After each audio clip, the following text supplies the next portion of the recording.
भैया हम गायक टुनटुन मस्ताना कलकत्ता में एक लेडीज डॉक्टर के गैंग रेप करके मार दिहल गईल भैया।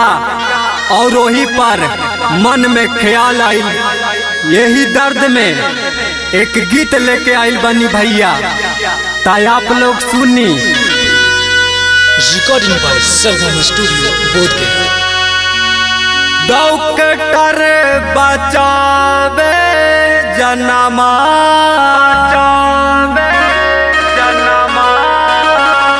नाम दिहल गईल भागवनमा। डॉक्टर बचावे जनमा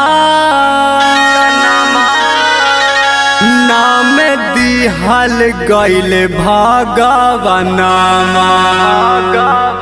किए हो मोरा भैया, किए हो मोरा भैया,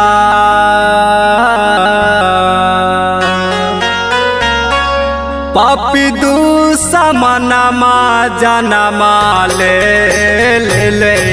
राम। किए हो मोरा भैया, पापी दुश्मनमा जनमा ले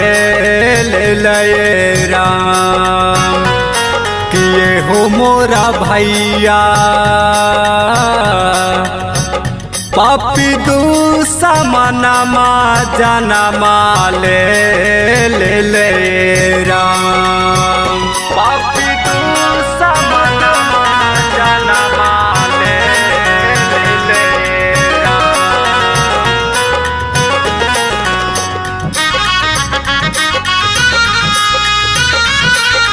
पापी दुश्मनमा जनमा ले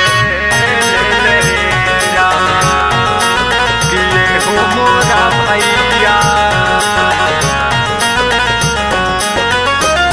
9 अगस्त दिनमा बनी अइले भाई सैतनमा। बनी अइले भाई सैतनमा।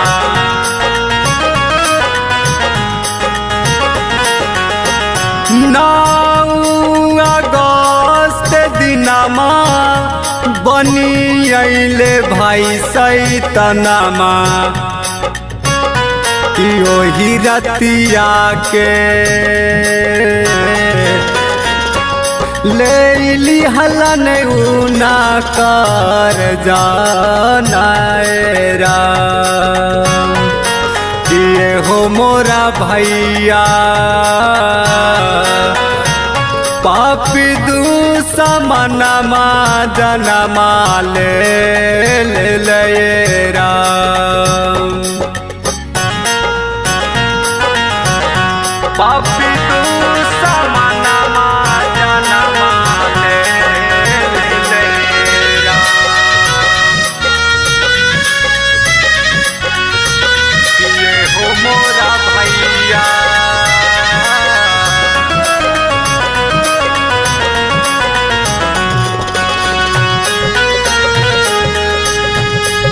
पापी दुश्मनमा ले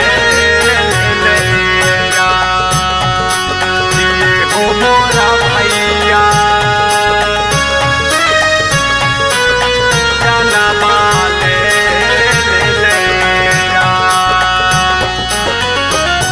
गाँव जवार रोवे, पूरा हिंदुस्तान रोवे। पूरा हिंदुस्तान रोवे।